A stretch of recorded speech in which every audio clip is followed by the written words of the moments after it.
Hey, what's up everybody? Today we're doing a what's in my bag video. This is the 2023 edition of it. Alright, first things first is the bag. As you can see, this is the first generation of the Peak Design Everyday Carry. This is the 20-liter version. I really like this bag because it's customizable. It has good straps, everything's riveted, there's no sewn on things. The straps have rivets so that they can adjust to your shoulders. Alright, well, let's get into it. Alright, so first up, in this top compartment, there's this awesome magnetic latch that Peak Design gives us. It's an expandable canvas top that has multiple latches, so you can fit as much or as little as you need. It just depends on where you hook it. Alright, first up, we have these, the Sony WH-1000 XM4s. You see I did a review in the previous video on these. These are only when I travel. These aren't always with me. Alright, the next thing in the bag is going to be the Anbernic RG351P. I started carrying this instead of a Nintendo Switch. It's a really awesome games emulator. It can emulate from the NES all the way to the Nintendo 64. It can even do some PSP games. It's really awesome. It charges via USB-C. Has two joysticks, D-pad, A button, B button, X and Y. Everything a growing person needs. All in a really small package at a reasonable price. Something you don't really see nowadays. Look out for an upcoming video reviewing this. Alright, up next we have one of my personal favorites. This is the 2019 Kindle Paperwhite. This is the first Kindle to offer a backlight, and also it comes in a convenient form factor with a touchscreen. It's very good. I think this is the 6GB model. Not 100% sure. I'll throw up a little graphic or something fancy for y'all, telling you what it is afterwards. Unfortunately, one of the major drawbacks of this is it charges by micro USB. So this is the one thing I can't charge with USB-C. Alright, and that looks like it's all for the top compartment. Let's move on to the next feature. This bag has two side carrying handles, so you can use it as a briefcase. Each side has its own zipper, and it opens right up with relative ease. So, on this side, we have another zip on the flap. And in this flap, I carry a pen. I believe this is a Uniball Vision Elite BLX. So it's black ink that has color added to it, so it's more of a deep dark blue. One of my favorite pens. Then I have a SD card holder. This specific one is by JJC. I don't know. It's worked for me so far. I have no complaints. It's just a cheap SD card holder. Alright, the next thing in here is going to be the Orbit Key Nest. This is going to be a travel-only item, something I only take with me if I'm going somewhere for a day or two. Why don't you come over and we can take a closer look at this together. Alright, so this is the Orbit Key Nest. It's a handy little device for carrying around stuff on the go. Alright, inside I have a small moleskin notebook for jotting down notes quickly. To go with that, I have a Pilot Precise V7. One of my favorite pens. A small USB-C to USB-C cable. A SanDisk 500GB SSD. A Samsung 500GB SSD. Another SD card reader. And a USB to USB-C cable. It also has movable dividers in there, along with plenty of pockets and a little mesh storage unit. Now, you might be wondering what that little USB-C cable is for.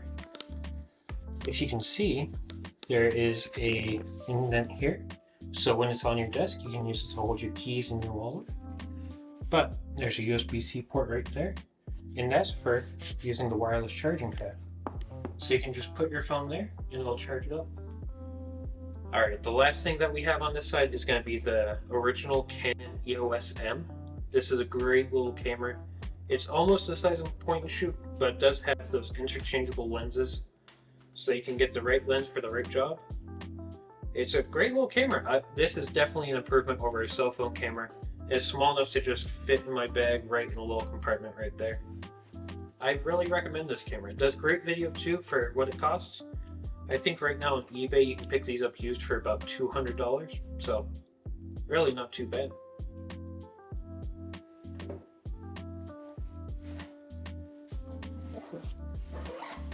Alright, now join me as we go over to the other side. Again, you'll find that convenient zip and another zip on the flap. I don't have anything on this side. So instead, inside the bag, you'll find that I have all my power equipment on one of these compartments. I have a 20,000 milliamp hour battery. This one's from Belkin. Has a USB-C input and a USB input. And handy little LEDs to let you know how charged it is. I also carry a 3-foot, roughly, USB-C to USB-C cable. This one is from Razer. Came with the Razer phone 2. If you like, I can do a review on that cell phone in a future video. It's a very interesting, unique cell phone, especially for the time that it came out. Also in here, we have a 65-watt USB-C wall charger.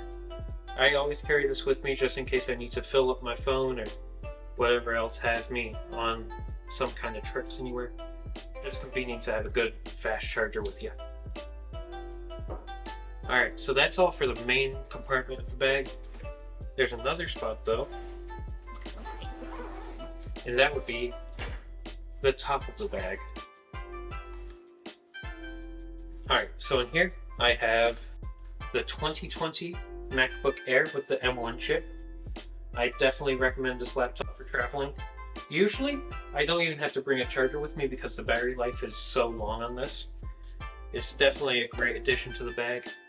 I can do photo editing, I can do video editing. It's a really solid laptop. I've been thinking about remaking a review video on it just because it's so good. Also in here, we have an iPad 7.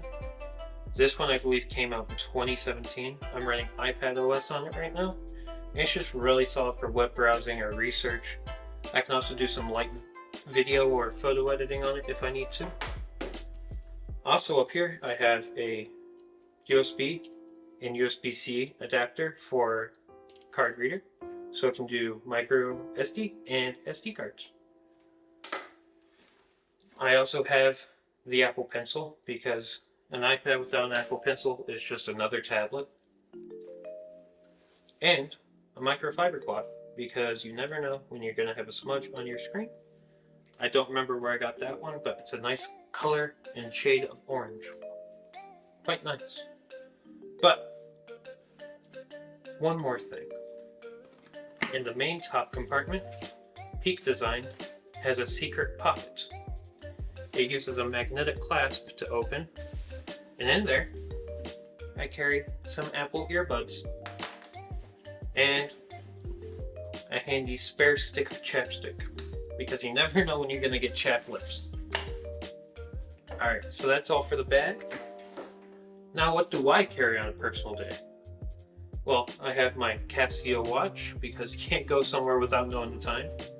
I carry my S20 Plus in a mouse walnut case. It's a great case. Great phone too. I'll also be doing a review on that one later.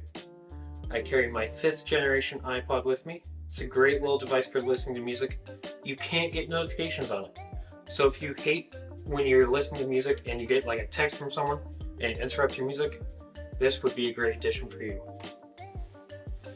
I also carry my everyday carry chapstick, my Samsung Galaxy Buds, and my wallet. Alright everyone, I think that about does it for this video. If you have any questions about anything here, leave a comment. If you want to know more, leave a comment.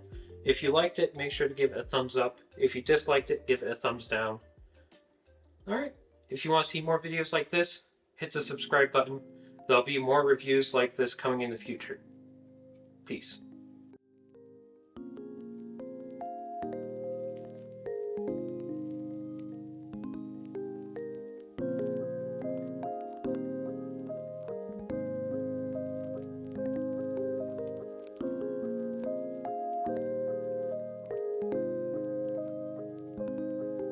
Hey, what's up everyone? Welcome back to the channel. My name's Jonathan, and today we'll be looking at the Anbernic RG351P.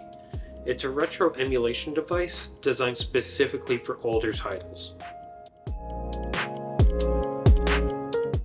The RG351 came out a while ago now, and the retro emulation space has gotten a lot more saturated since then. The one thing that makes this stand out is its price point. This is priced really friendly at right around $100. So where does it fit into this whole space, and is it still worth picking one up today? This device is jam-packed with features too. Considering its price point, it's really good internally. It has 1GB of DDR3 RAM, a dedicated GPU, a dedicated CPU, 64GB of flash storage, and that's expandable all the way up to 256GB. This is a really heavy hitter. It even comes with rumble and dual USB-C ports. It also has an analog volume wheel, something that you don't really see on modern day devices. Usually it's those clicky click buttons. This has an actual wheel so you can get the right amount of volume, just like you could on older devices. Helping this device stand out is also its 480p IPS display. It has fantastic colors and great pixel density. So classics like on the Game Boy Advance look stellar on this. I've been playing Legend of Zelda Minish Cap, and it looks fantastic on this.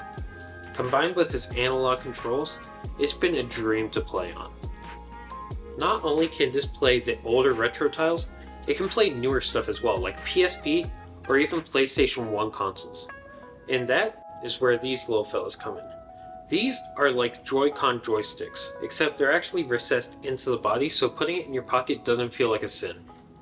They're really good, tactile, and you get the full range of motion.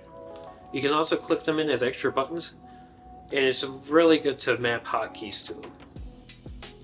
I've been enjoying a few titles on this device recently, like the Minish Cap on Game Boy Advance, Liberty City Stories on the PSP, and Super Mario Kart 64 on the Nintendo 64. All of them run great on this little device. The analog sticks make it great for games like the Nintendo 64 and the PlayStation consoles. Another standout feature of this device is the battery life. It has a 35 mAh battery that gets you about 8 hours of usage out of it, and in my experience I can get 9 or 10 if I only play GBA games. One of the really kind of wacky things about this is that the SD card actually holds the operating system. Now that might sound a little weird at first, and that's because it is. If you want to put a new operating system on this, it's as easy as putting the SD card in your computer, dragging a new operating system on there, and putting it back in your device. Bam! You have a new operating system. It's really that easy.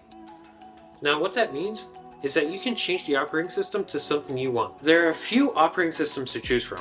The one to shift with is Emulec, and that's not entirely legal because Emulec has a few clauses against shipping devices with that. But you can also get operating systems such as ArcOS, Batocera, and 351elec.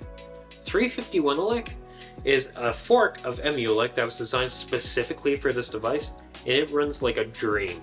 You don't need to know much about coding or software or anything like that. It's just plug and play. It's great for this device. Then you have ArcOS. ArcOS is really great if you are a power user. You know what you want and you know how to do it.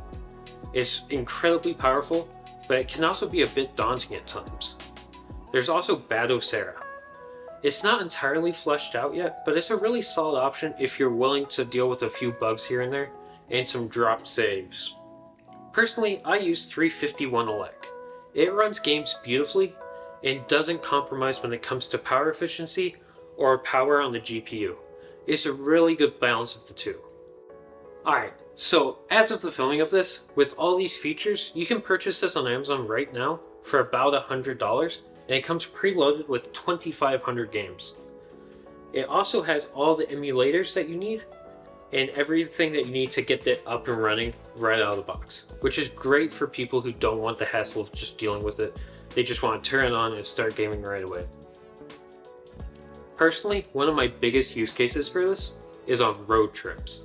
This device has a great screen with great viewing angles. It does great in direct sunlight. So on a long road trip, you can game for 9 hours worry-free. Even if the sun's coming directly through the window, you can see what's going on game perfectly fine. You won't be squinting or trying to get the perfect viewing angle at all. It's a really solid option for road trips, and that's one of my favorite use cases for it. Some other really great use cases for this could be just keeping it in your bag, and say you're going to a meeting and people aren't showing up on time, you can just whip it out in game for 5 minutes while you wait for the room to fill. It's great for that. It has a sleep feature that works really well, so you don't have to worry about trying to hit save before someone notices that you pulled this out. Another one is on the train. Say you have a commute somewhere, you can whip this out, play your whole commute, and know that you have the battery life for the commute back. Okay, so we've heard everything there is to hear about this. What's the verdict? This is definitely a very solid device. It's probably the best one at this price point, and if you have the budget for it, I'd say it's definitely worth considering. It has a lot of features, great build quality, a lot of accessories such as a screen protector, charge cable, and Wi-Fi dongle, and plenty of capability to play all of the retro games that you could ever dream of. It has a lot of community support, and it even has its own subreddit. So if you ever have any questions, there's a strong community willing to help you answer your questions. Alright everyone, I think that wraps it up for this video. If you have any questions or comments, make sure to leave them down below. If you liked the video, make sure to give it a thumbs up. And if you want to see more videos like this one, hit that subscribe button and you'll be notified of when the next video comes out. Until then, peace.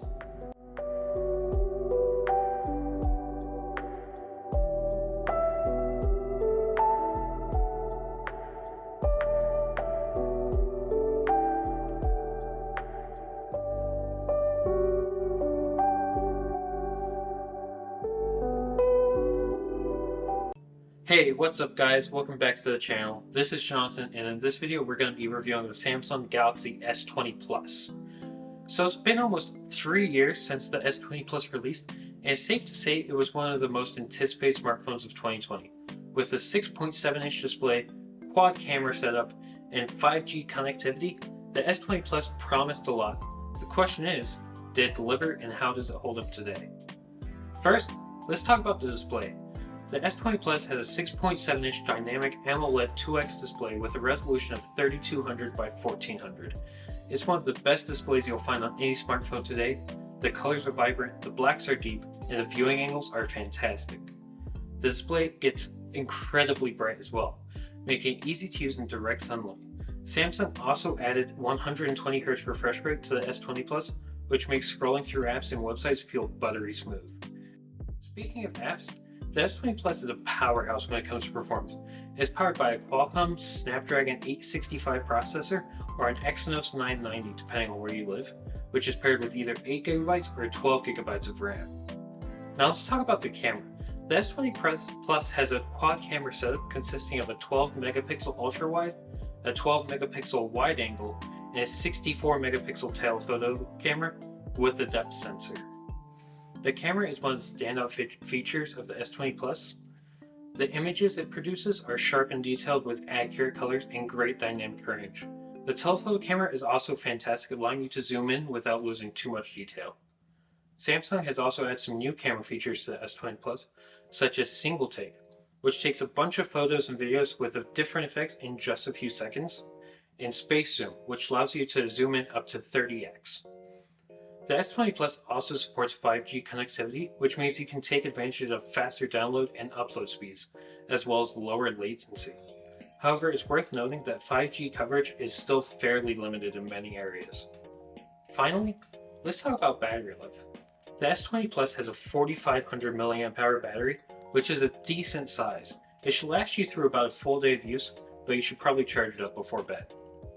Samsung also includes a 25-watt fast charger in the box, which can charge the S20 Plus from 0 to 100% in just over an hour.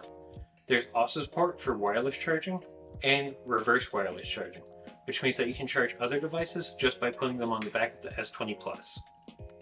So what's the verdict on the Samsung Galaxy S20 Plus? Well, it's definitely one of the best used smartphones you can buy right now.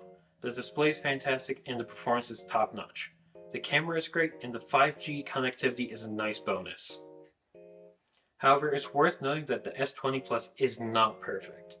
It's quite expensive and there are some issues with the camera software that can be frustrating at times. The fingerprint sensor can also be hit or miss if your finger or the display are wet. Overall, I would say that if you're in the market for a high-end smartphone and you have the budget for it, the Galaxy S20 Plus is definitely worth considering. It's a premium device that offers a lot of features and performance, and it should last you for several years. Alright, so that's it for this review. If you have any questions or comments about the S20 Plus, feel free to leave them down below, and don't forget to hit that like button and subscribe for more videos like this one. Thanks for watching, everyone. Peace.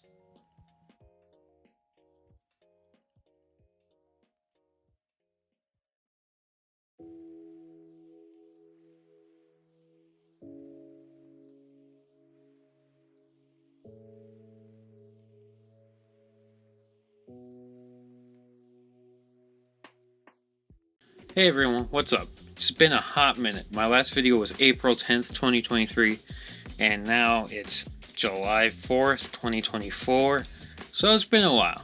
A few updates, different camera, probably looks a little bit better. It's not 1080p anymore, so that's always a plus. New environment, it's a little weird, so this is going to be the way it is for a while. Alright, so we're looking at iOS 18 today, and while you're watching this video you might notice a few weird things, namely that the icons look really weird. There are some that just don't exist, it's like that weird checkerboard type thing, kind of looks like graph paper. There's some that are dark mode, some are in light mode, some are tinted, all weird kinds of stuff, and I think that's just because it's developer beta too, so maybe it'll go away in the next update. Who knows when that's going to release though. For now, that's just gonna be how it is. Nothing much we can do about it. Alright, so the first big change, it's gonna be on the home screen. You can customize with tinted icons, dark mode icons, light mode icons, and they all look fantastic. The only caveat is that with the tinted icons, it's really easy to make a terrible looking home screen. Like, terrible looking home screen. I have yet to make one that looks even halfway decent, so your mileage may vary. Another new thing is that you can place icons anywhere. Android's had it since forever, but Apple has just now released it, and I think it's a really cool feature. It lets you make designs or move your icons around the design of your wallpaper, which makes it a little nicer. I like that. I think it's good. Another new thing in this update is that there is 2 new icon redesigns, or not icon, app redesigns, namely the calendar app and the passwords app and the settings app. Well, I guess the passwords app is just its own new app, so not really a redesign, just a new app. So let's talk about settings. As you can see, it looks pretty standard. Nothing really new until you get to the bottom and you see a thing that just says apps. We all know it used to just have apps kind of spread out through all the settings menus. Now they're all in one spot, including Apple's default apps, which is really nice. So if you're looking for an app, it has a search bar at the top. Just search up the app. Finds it right away. Really good. I think this is a good move overall. I like it. Then, over on the calendar app, it just looks a little cleaner. New UI. Looks a little cleaner, a little more smooth. I think it has that kind of Material U look. I like it. Then we move over to the passwords app. You have codes, passwords, security risks. All really cool stuff, and if you get that 2FA code that expires every 30 seconds, you can add that to your passwords app as well. That way it's all in one spot. Who doesn't want it all in one spot? One spot is a good idea. I think this was a good move. Speaking of apps, there's also a new feature called Hidden Apps. When you go over to the very left library menu and then scroll all the way to the bottom, there's a little folder called Hidden. You can drop an app in there, and it protects it behind Face ID.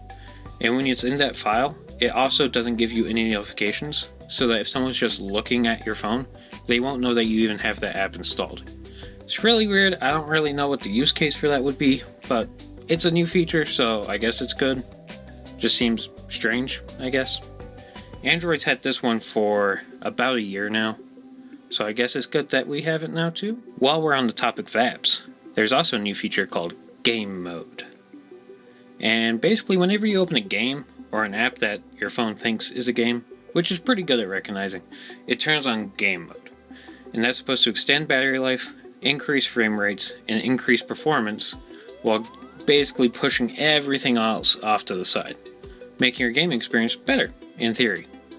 I haven't really noticed a difference though. Another really cool new thing is that you can change the toggles at the bottom of the lock screen. So you know how it's always been the flashlight and the camera? Now you can delete them and make them anything you want. They have a scrollable menu, and it's actually pretty comprehensive, the types of things that you can put down in there. And I think overall, it's a good thing. It's a good thing. I don't know who would change it. I guess if you use Shazam a lot, you could have Shazam instead of the camera. I think everyone's pretty much going to have the flashlight though. But I think it's cool that you can change it. There's also some new wallpapers. The Pride ones look pretty cool, kind of like neon. Got that light tube effect, if you will. Really cool stuff. Another new thing that they added for iOS 18, RCS messaging. Really awesome. My fiance has an Android phone, and since we both have RCS now, I can see when she's typing me a message, she can see when I'm typing her a message, and we get read receipts, which is amazing. Really cool, glad they did it. Can't wait to see where it goes from here. Right now I think it's only on select carriers. I have Verizon, she has T-Mobile, and it works. So, like with most things, your mileage may vary. Another really cool thing they added is the ability to customize your control center. So now you'll see on the left side or the right side that there's pages, and then in the middle you can press and hold on an icon and move it around. And it's really cool. You can even move the volume and brightness sliders. There's what I'm calling the macaroni icon in the bottom right corner of most things. You can actually hold that, drag it, and it changes the size of it in real time, and other things react around it. Really cool, really customizable. I think this was a great idea. I love it. Speaking of the macaroni icon, other things that have it are widgets on your home screen. So you know when you have a widget on your home screen, you want to change the size of it, you have to delete it, get a new size, put it on there. Now you can just use the macaroni icon, drag it around, and the apps around it react in real time. So you're never left wondering, how would this affect my home screen? Now you get to see it happen in real time. You're never going to be surprised. I think this was amazing. All in all, iOS 18 Beta Developer 2. Developer Beta 2. It's not a great name. They need to come up with a better name. Overall, really good. Few weird quirks, but what's life without quirks? Alright, that's going to be all for today. I hope you have a great day.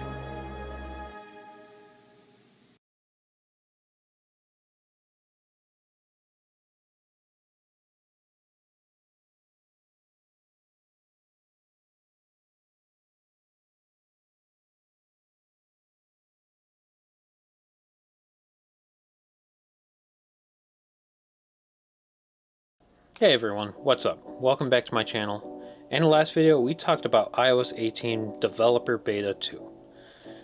There were a few quirks, there were a few issues, nothing too major though.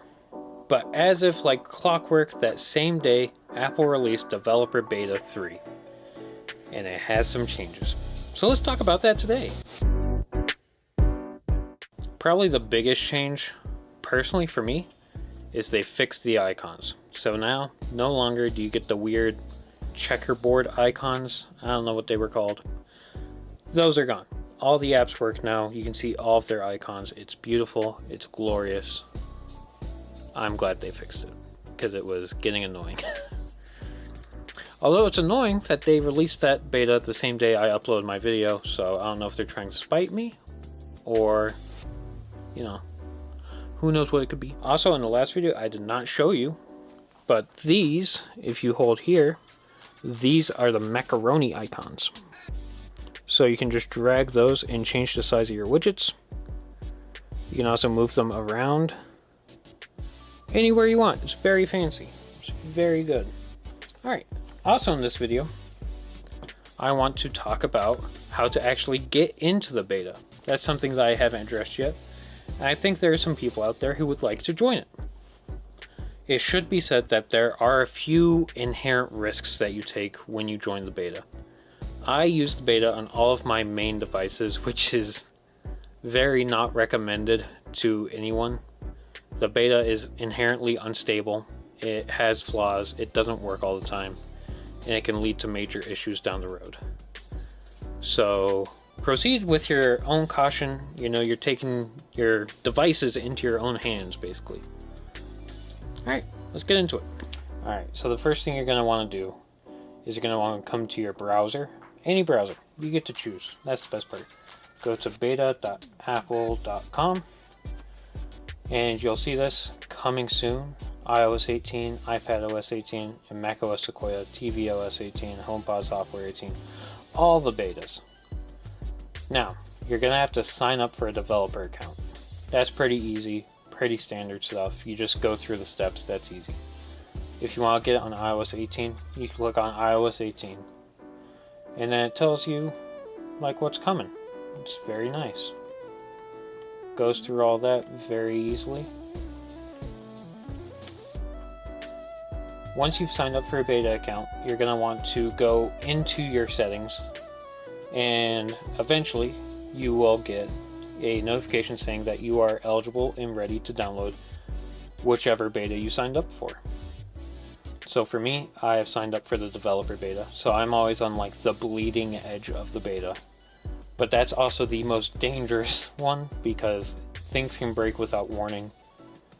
I know people who got into boot loops, so they just couldn't use their device at all, and that's not something you want to find yourself in a situation with. Along with showing you how to get the beta, I'm also going to show you how to get rid of it. Now it's pretty simple. All you do is go to settings, go to general, go to software update, and then it's going to say beta updates, and you're just going to turn that off, and it's going to revert back to the normal, basically on the line sort of software. So iOS 17. There is also a public beta coming at some point. I don't know when that's going to be, but it'll be interesting when that comes out, and I'll definitely make a video about that. I think that about does it for this video. If you have anything that you guys want to see in a video, let me know. I'll be happy to oblige. And I'll see you guys in the next one. Peace.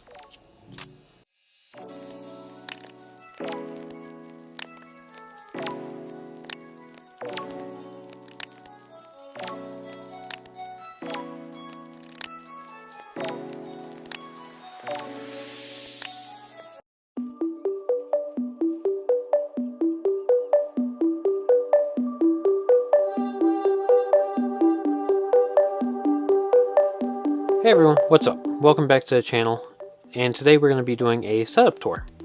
I've seen other people do setup tours / desk tour things, and I figured I could do that. You know, maybe somebody might find inspiration from it. So today we're looking at my desk and the things I use basically on a daily basis that has to do with this desk. More or less. Alright, without further ado, let's get into it. So we're going to go left to right. And starting at the very far end, we have the Rode Pod Mic. It's a great microphone. I use it sometimes when I'm editing video and I have to interject something into the video. It's a great way to capture great audio.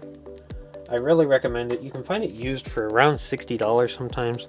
Really not that bad. I'd say it's worth it. Then right here we have the Apple Magic Trackpad. Fantastic. I usually use it for gestures and stuff like that. Fantastic. Buy it used. It's not worth buying it new. It is very expensive for what you actually get. Right here we have the M2 Mac Mini. It's a fantastic little machine. That's what I use to edit all the video, and it's great. Then right here we have the Logitech MX keys. Fantastic keyboard, backlighting, chiclet style keys, which seems like a negative, but it's actually great, honestly. Then I also have the Logitech wrist rest. I don't remember what it's called, but fantastic. I recommend it. First generation Apple Pencil to pair with my second generation iPad Pro 12.9 inch, which also sadly means that I don't get the iPad beta, iPadOS 18. But that's okay. We'll cross that bridge at a future date. As you can see here, there are 3 cables. 2 kind of over here, 1 kind of over here. This one is hooked up to the computer. This is how I get information off my camera. So he sits off to the side there. Then these 2, we have a Lightning and a USB-C, and these are just for charging. It's really useful when you have something that you just need to charge and not get data from, because they are both fast chargers. Really fun stuff. Moving on, we have the Logitech MX Master 3S. It's a fantastic mouse, ergonomic. Can you hear that? Very silent clicking. Great mouse at a great price. Honestly, I recommend it to everyone. It's a fantastic mouse. We don't know when they're coming out with the new one, but I suspect they'll be in 2 years. Alright, and then over here we have the Belkin Charge Pro 3. It's a 3-in-1 wireless charger. So over here you have MagSafe, wireless charging, just Qi charging, and then a Apple Watch charge stand, which is really nice. It's adjustable in height for different sizes of watch so that it's not pushing off the charger. Fantastic, very expensive. Buy it used. Again, not worth buying new. A lot of the stuff is not worth buying new. Up here we have a 32-inch 4K Samsung monitor. I don't remember the exact model, but basically if you find the cheapest 32-inch 4K Samsung monitor, this is probably within that list. Over here we have the Logitech speakers. I don't remember which kind they are, but it's 2 like desk speakers with a subwoofer, and it's really good for editing video. Honestly, it's how I usually prefer to do it. Right here we have the iPhone 12 Pro Max. This is my current phone of choice. Fantastic. It's running iOS 18 developer beta. Fantastic. Great battery life, even to this day. Fantastic battery life. The AirPods Pro 2, fantastic again. Can't wait for the AirPods Pro 3 to come out. I'm sure they'll come out with that this year. Then over here, if you can see it, if not, I'll get it in B-roll. But I have a old Gateway mousepad that I'm using as kind of a catch-all. So anything that doesn't have an actual home on the desk will find a home on this mousepad. Basically, it stops it from being loud or marring the desk. It's just a little place to have it's a junk drawer, basically, but on top of a desk, so do with that what you will. Over here, we have, in a dock, a 13-inch M1 MacBook Pro. It's in a bridge vertical dock, and I have a charger plugged into that, so anytime I need to go, I can just pull it out. It's spring-loaded, and then instantly have all my stuff on my laptop ready to go. It's fantastic. And then slot in, same thing. Fantastic. Can't beat it. Honestly, it's probably one of my favorite things on this desk. The desk itself is I want to say it was $129 on Amazon. It's a generic. It's a standing desk, and it has 3 presets. It's actually really nice for what it's worth. The only thing I don't like about this desk, if you can see it, there's a seam running along the whole thing. It's 2 separate boards, and when you put a monitor on it, the back one kind of goes down. I wish it was solid, but honestly, for the price, you can't beat it. I think it's a really great desk, and since it's just screws going through the frame, you could conceivably replace the top with something of your own design. But yeah, I recommend it. The chair that I'm using right now is a Office Depot Work Pro chair. I will find that and show it to you, because it's okay for the money. Alright everyone, I think that's it for this video. If you liked it, give it a thumbs up. If you didn't like it, we also know what button that is. If you really liked it and you want to see more videos like this, and more videos from me and my amazing, charming, lovely personality, then you can go ahead and hit that subscribe button. Otherwise, I'll catch you guys in the next one. Peace.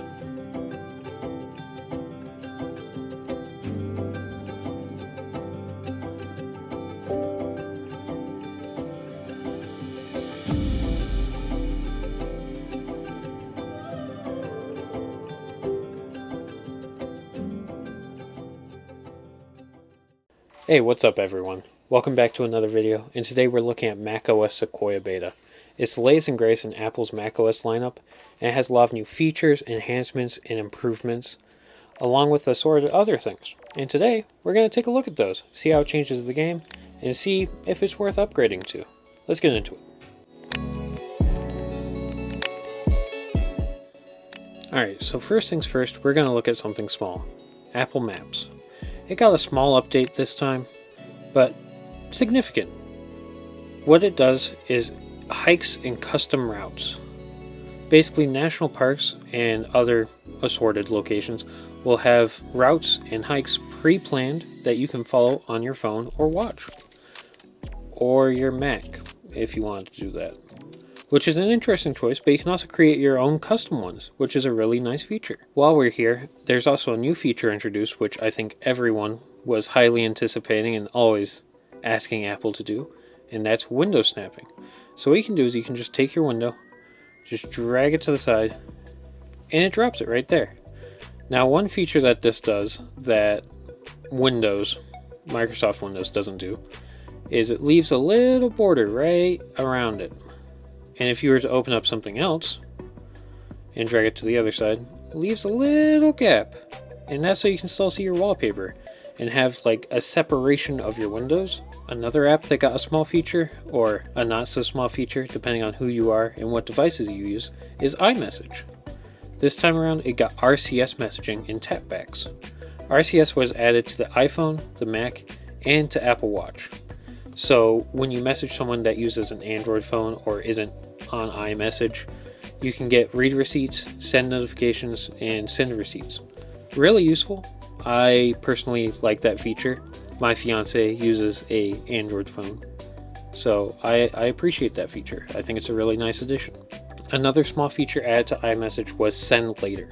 So basically you can type out your whole message and then you press the little plus button, scroll down, and there's a send later thing, and you can schedule when you want that message to actually send.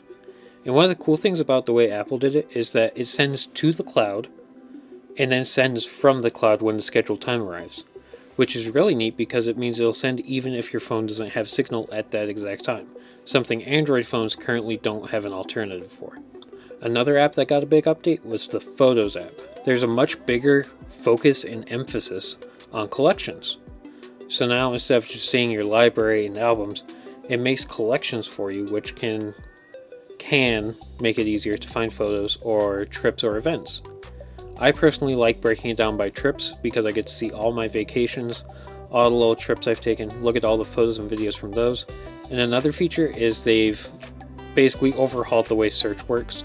So now it's a lot better, it's a lot faster, and you can be a little more specific, and it's more likely to get you the photo you're looking for in a more efficient manner than before. I don't think it's quite up to the standard of Google Photos, for example, but I think it's a big step forwards. Another major overhaul that Apple did this time around was Reader in Safari.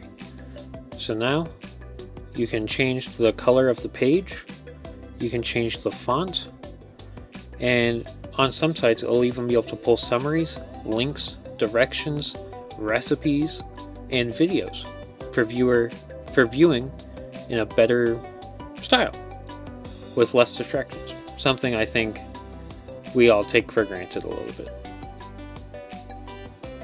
The Home app also got a little bit of love this time. The first time in a long time. Probably the first time since it got released.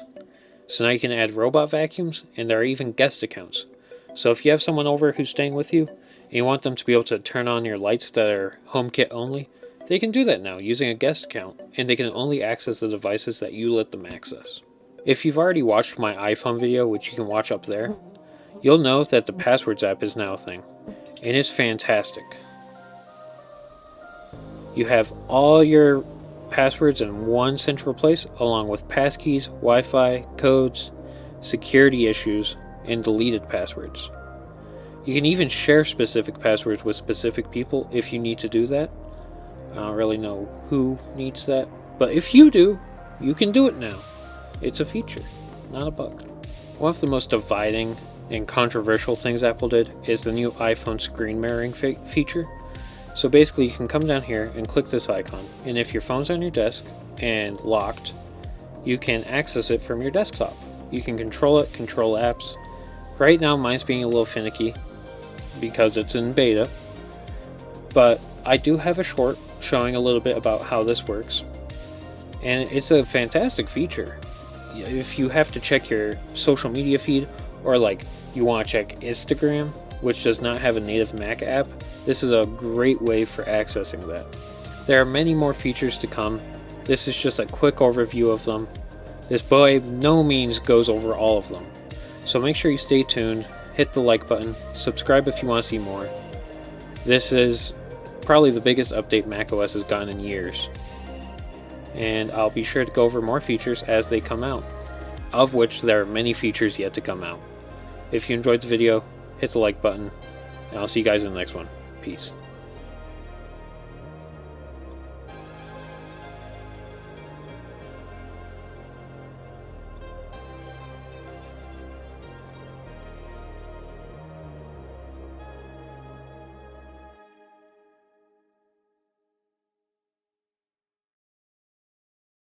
Hey, what's up guys? Welcome back to the channel, and today we're looking at the new AirPods Pro 2 with USB-C. Now I know what you're thinking, they look exactly the same. And you're right, they do. Mostly. There's more here than meets the eye. Let's start with the obvious. The USB-C port. This is huge guys. Now you can charge these with the same cable as your MacBook, iPad Pro, and even the new iPhone 15. One cable to rule them all, finally. But let's get into the nitty gritty. This isn't just a simple port swap. Apple's done a lot here and made several improvements. First up, noise cancellation. Apple claims it's up to 2 times more effective than the previous generation, and in my testing, the difference is noticeable. Whether you're on a plane, in a busy coffee shop, or just trying to focus at home, these do an impressive job of blocking out the outside world. Now let's talk about one of Apple's coolest new features, adaptive audio. This is where things get interesting. Imagine there was a mode between ANC and transparency mode. That's adaptive audio. It dynamically adjusts noise control based on your environment. Walking down a busy street, it'll adjust enough ambient sound to keep you aware. Step into a quieter area, it'll dial up the noise cancellation. It's pretty slick. But wait, there's more. Conversation awareness is another neat trick. When you start talking, it lowers your media volume and enhances voices around you. It's like having built-in social mode. No more awkwardly fumbling around to pause your music when someone starts talking to you. Battery life on these is amazing. You're looking at about 6 hours on just the AirPods and 30 hours when you combine it with the charging case. It's not exactly groundbreaking in the world of wireless earbuds anymore, but it's more than enough to get you through the day. Let's take a second to geek out about the H2 chip. This little powerhouse enables some seriously impressive audio processing. But here's where it gets really exciting. When paired with the Apple Vision Pro, these AirPods can deliver lossless audio. We're talking 20-bit, 48 kHz sound with ultra low latency. That's audiophile territory. I know I'm going to get some comments from audiophiles now, but for sub $300 wireless earbuds, it's definitely hitting above its price point. Another neat thing about the H2 chip is it enables Find My with precision finding.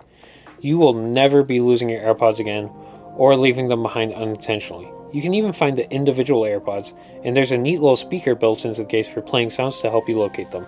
Nice touch, Apple. Now let's talk about fit. Apple's included 4 sizes of ear tips this time: extra small, small, medium, and large. Finding the right fit is crucial for both comfort and sound quality, so don't be afraid to experiment. Apple has included a software test in the settings with their AirPods to test how the tips fit, taking the guesswork out of it.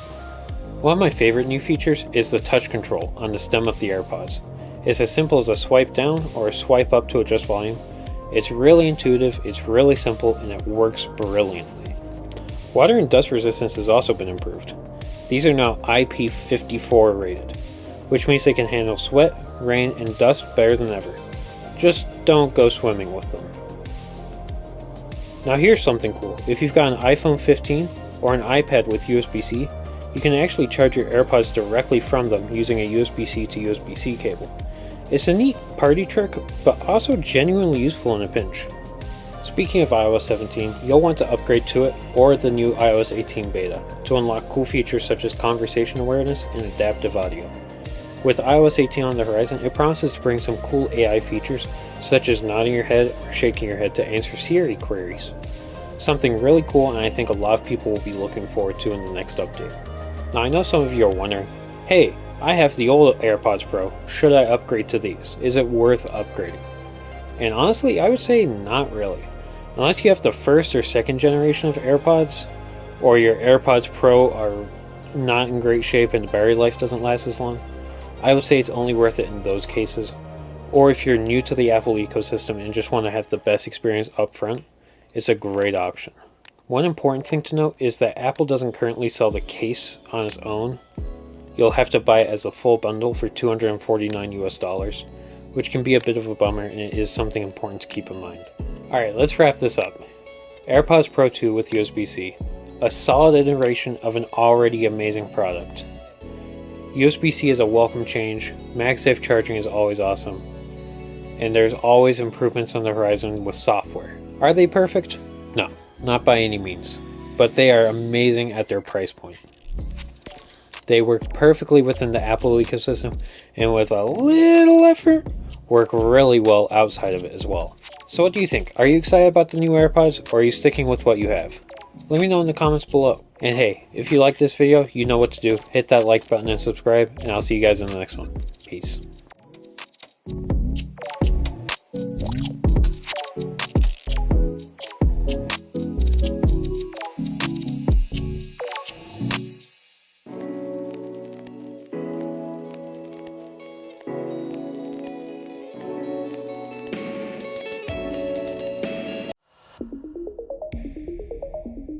Hey, what's up everyone? Today we're looking at the latest announcements from Google in their Made by Google event that wrapped up last week. There's a lot of great things I want to get into, and I can't wait to break it down for you all. Let's get into it. First, let's talk about the star of the show, the Pixel 9. Google has introduced 3 models this year, the Pixel 9, the Pixel 9 Pro, the Pixel 9 XL, and the Pixel Pro Fold 9. The design language is familiar but refined. The Pixel 9 features a more streamlined look with an oval-shaped camera module that houses the upgraded camera sensors. The colors are vibrant and the matte finish gives it a premium feel. Now let's talk about the camera, which is always the highlight when a new Pixel phone comes out. The Pixel 9's camera system includes a 50 megapixel main sensor, a 12 megapixel ultra-wide, and now the Pro models feature a new 48 megapixel telephoto lens with a 5 times optical zoom. This means that you can capture stunning detail even from a distance.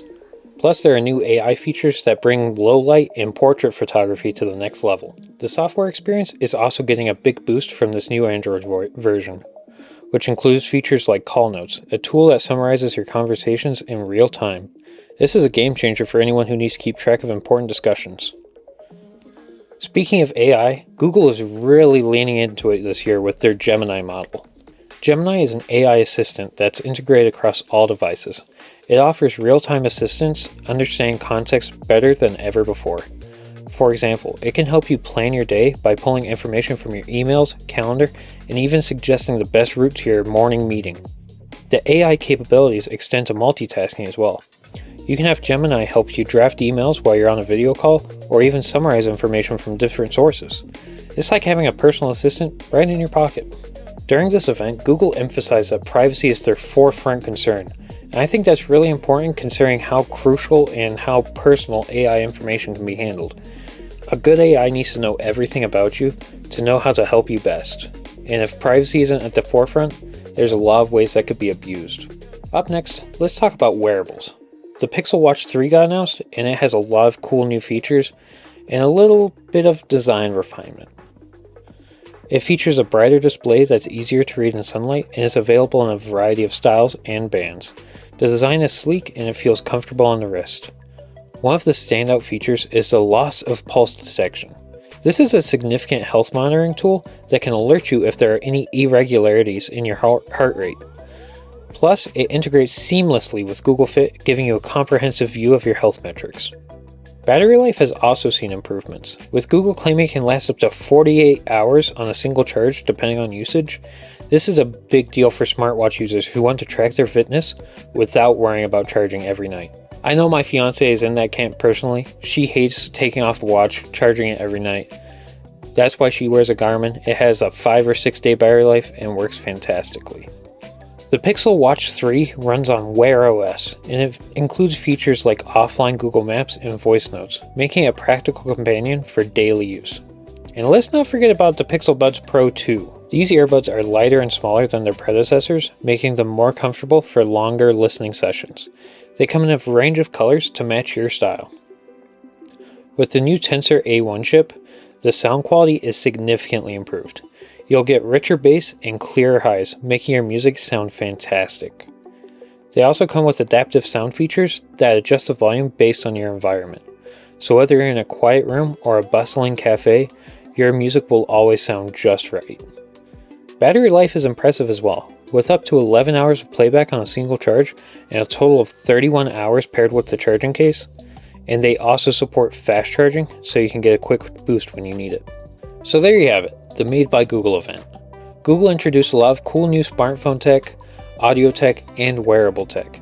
And I'm really excited to see how those go into the future and how their lifespan will hold up.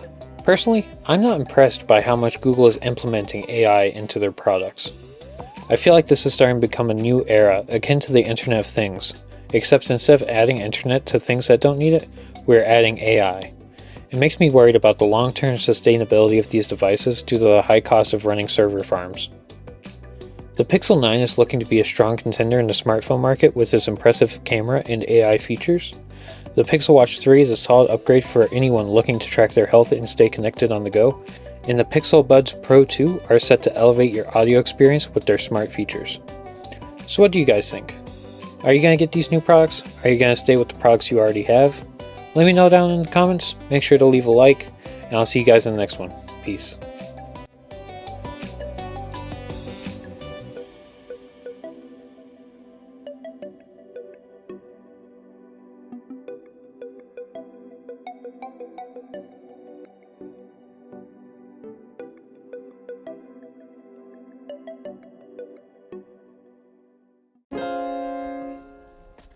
Hey everyone, what's up? Welcome back to the channel. My name's Jonathan, and today we're looking at something a little different. Rather than looking at a piece of tech or a piece of software, today we're looking at the channel, what's going on, and what to look forward to in the future. So right now, as of recording this, I have 5,449 subscribers.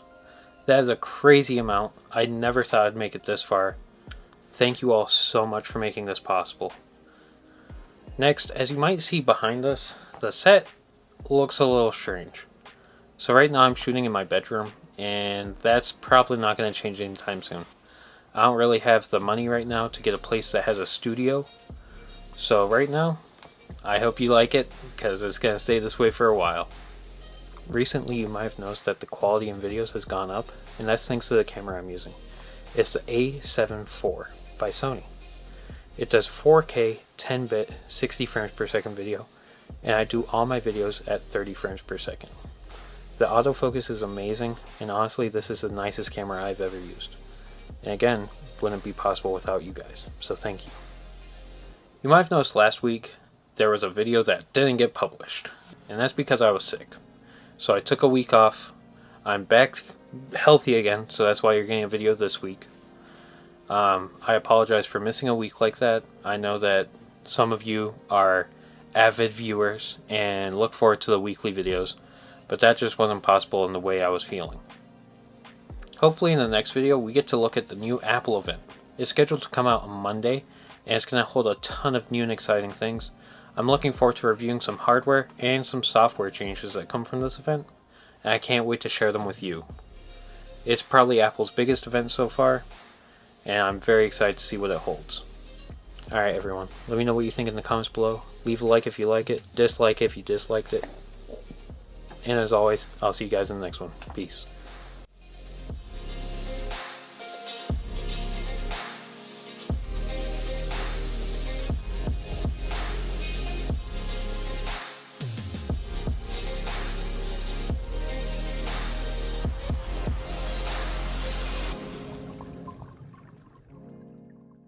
So let's say you're going for a trip. You don't want to pack a suitcase full of your electronics and stuff, so you decide to bring a backpack.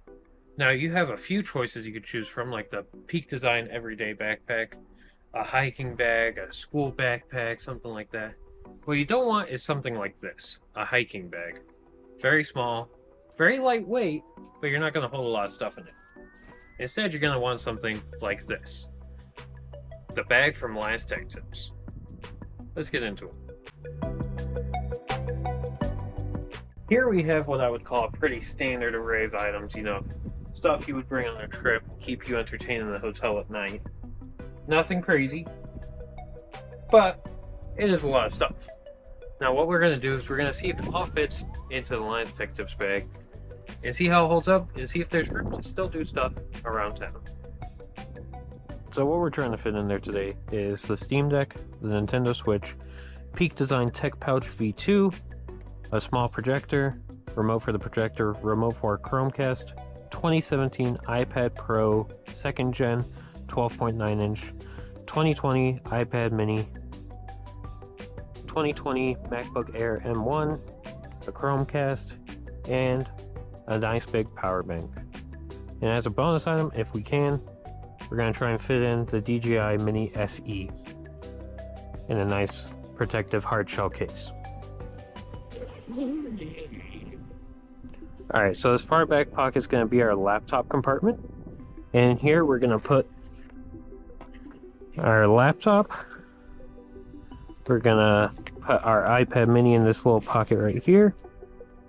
Apple Pencil for later. iPad right there. And I think we can just about squeeze in the Steam Deck and the Nintendo Switch right there. So that's it for that pocket. And the next pocket, this is a big cavernous pocket. It's really nice, really big. Let's see what we can do here. So I think our drone can fit right there. Our projector can fit pretty snugly right there. Tech pouch on top. And let's put the power bank right about there. Alright. Oh, it's pretty hefty. Alright, in this pouch we're going to have all our small accessories. So we're going to have our 2 remotes, Apple Pencil, and our Chromecast. Now obviously this is just a first impressions video, but right off the bat I can tell that this bag can hold a lot of stuff. And honestly, I'm really impressed by the build quality. The triple rivets, the new revised carabiner style zipper pulls, and the very controversial double reinforced bottom. But overall this bag is fantastic. Feels really structurally sound. Let's see what it can do around town.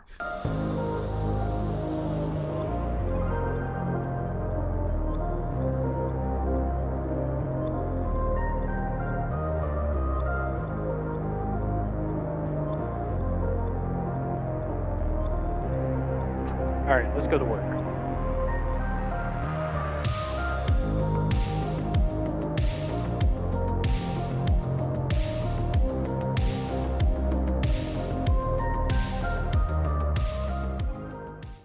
All in all, I'd say that if you're in the market for a backpack, want something high quality, something that's going to last you a long time, comes with a great warranty, holds all your items, the Last Tech Tips bag is the way to go. Of course, there are other options if you're a photographer and carry a camera. Peak Design's always awesome. If you're going hiking, any hiking backpack's going to be better than this one. This one's bulky and heavy, but that's not what it's made for. It's not made for hiking. It's made for holding all of your tech accessories, all of your items, and doing it without breaking a sweat.